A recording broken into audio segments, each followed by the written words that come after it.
So the trip is off to an interesting start. Car's packed, sit in the driver's seat, key in the ignition, turn it on, beep, beep, beep, beep, beep, beep, beep, beep, beep, beep, beep, beep, beep, beep, beep, beep. So during the last 3 days of packing the car, I've had the doors in the back open pretty much constantly, and the battery drain from the lights.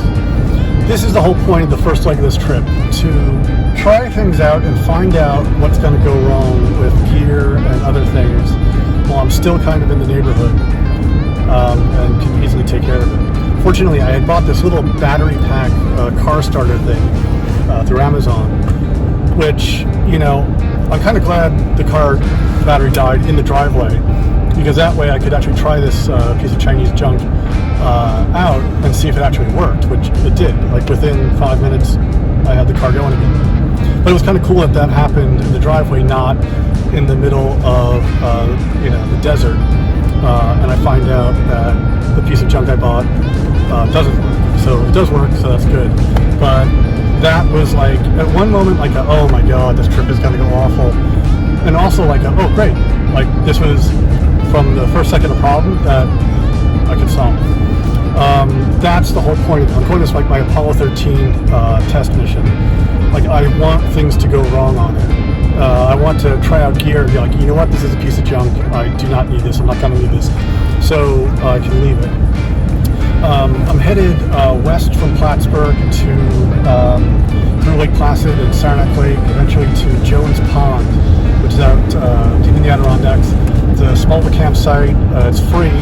Only 4 sites though, and one of them you can only walk into. But I'm going early on a weekday, so I have a feeling they will be open. But I don't know. I'm really just trying to test out gear and see how Georgia reacts to being on the street again. I mean, she's a rescue, so she's probably gonna be like, wait, did I get rescued by some idiot who wants to live on the road? You know, but then again, she might love it, so we'll see. Yeah, I apologize to anyone who started following me back in the day when I was a Japan vlogger. There's really nothing in this series that will be related to Japan, but it will be a fun adventure. I can guarantee you that it will be fun. So I hope you'll continue to follow along and see what I get up to in the US of A. Have recommendations for where I should go in this crazy United States or Canada? Pop them in the comments. I'm always looking for ideas and feedback.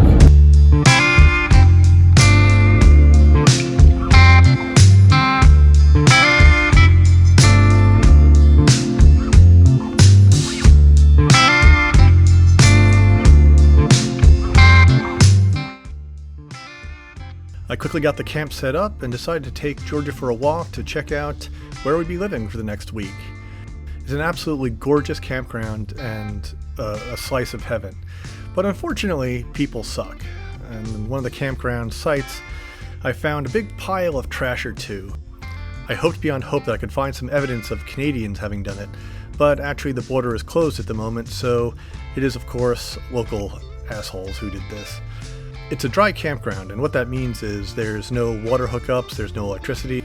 There is a toilet, but that and the fire ring are really the only 2 amenities in the entire site.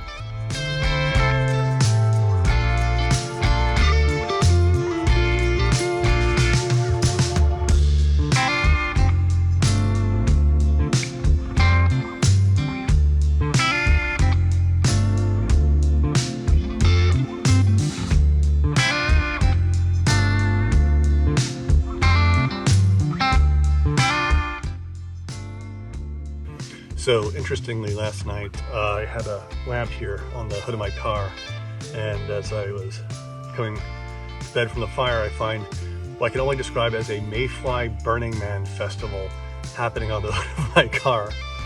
Mayflies are totally harmless, and actually it's a really good sign. They only live near very clean water. You won't find them near polluted water, so like just a testament to this lake. But it was just I don't know, I couldn't begin to count the number of mayflies just all over the hood of the car, which is kind of cool, until I came out and checked later, actually only like a few hours later, and they were all dead.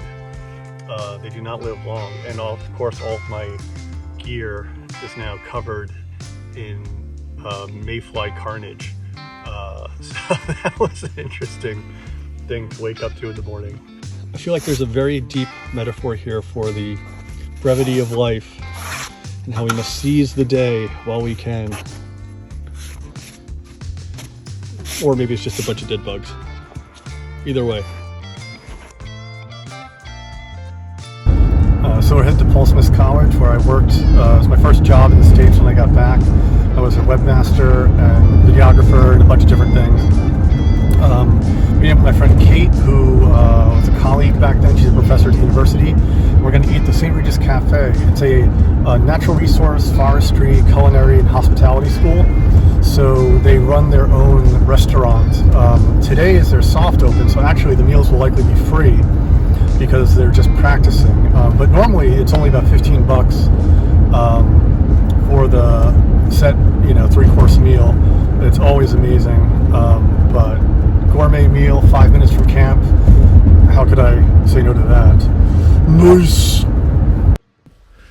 In the late 1800s, the Adirondacks were filled with these great camps and huge hotels. One of them was run by Paul Smith, the namesake of the college. And actually, this campus at one point was a giant hotel for the uber wealthy. Now it's a school for people to learn all sorts of wonderful things. While I was there, I stopped in at the gift shop and bought some student-made maple syrup from the very trees around me.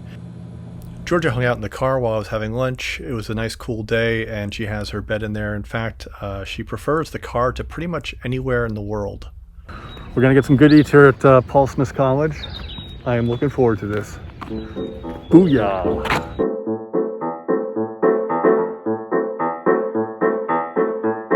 Hi, my name is Kate. I'm the Sustainability Coordinator and Faculty Member here at Paul Smith College. And we are at our student-run on-campus restaurant, which this summer has a farm-to-table theme, which means most of our food that's served is made locally, or produced locally. And a lot of it's actually been harvested by our students. Awesome. How do you know me? We've been friends for a long time, actually. Yeah, I used to work at Paul Smith College. We were lucky enough to have you for a while, and then we've just stayed buddies for a while now. Probably like five years. Probably, yeah. You were a really good cook. It's fun to be friends with you. When you have this place, who needs me? Oh, come on! I think you're really gonna enjoy this. Actually, I'd love to hear your feedback on all the delicious food we have today. How much is today's meal gonna cost me? Oh. $0 because it's the soft opening this week, and so the students are just practicing. So we get to be guinea pigs and get a delicious meal out of the deal. Would you consider yourself a lumberjill? I can handle a chainsaw and I can throw an axe, so I don't that fully qualifies me, but yes. All right. And I can ID all my trees. With your experience and qualifications, what's one piece of advice you'd give me for living in the woods? For living in the woods? Yeah. Thank you. This looks awesome. Make sure you dig your cat hole at least 8 inches or deeper. What's a cat hole? Your hole that you poop in. So my poop hole. Your poop hole. It's gotta be 8 inches or deeper. No shallow graves. It's not good for the environment. Good tip.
wood is easy to find anywhere in the park. Don't bring wood in to the Adirondack Park from outside because of the danger of bringing in invasive species or insect pests that are not native to the park.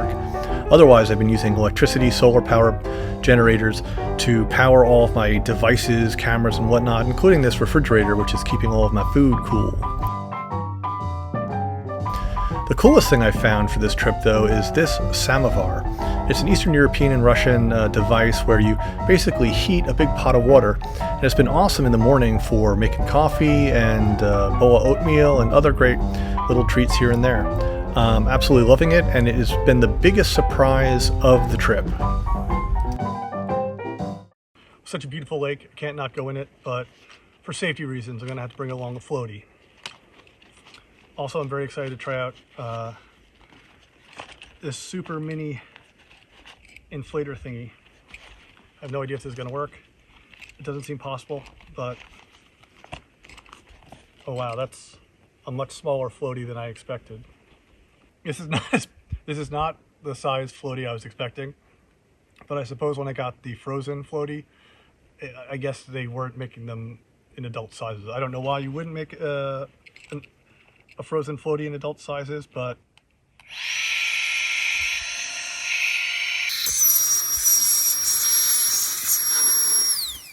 let it go, let it go, let it go, let it go.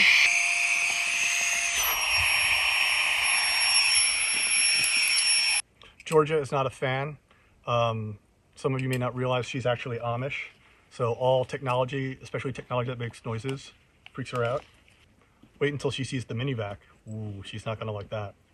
Here, Georgia, you can take it. Now Georgia will be safe if she wants to go swimming, because I don't think my butt's gonna fit in that. The Dollar General may have won this battle, but I will win the war. To the lake!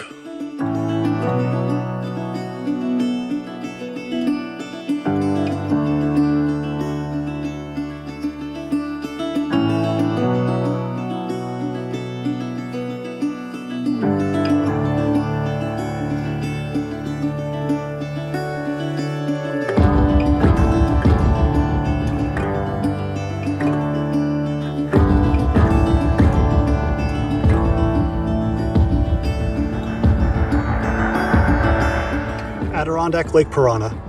They're very aggressive, very deadly. Be careful if you're ever swimming in these lakes. He's gonna go for my ankles in a second, I can tell.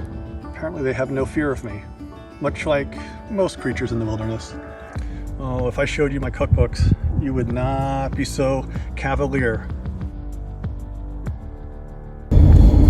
Camp is packed up. I left it cleaner than I found it. Very proud of myself.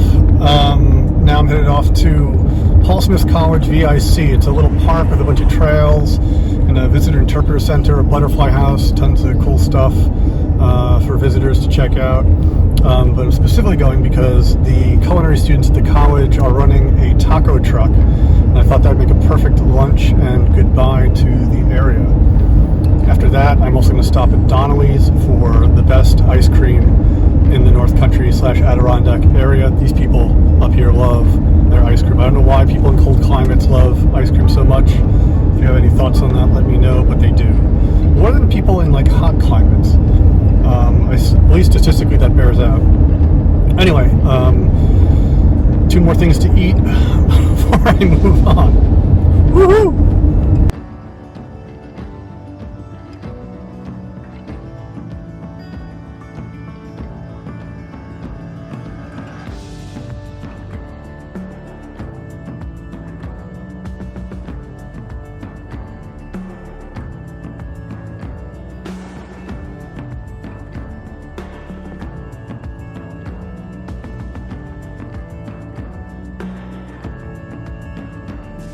That's some damn good ice cream.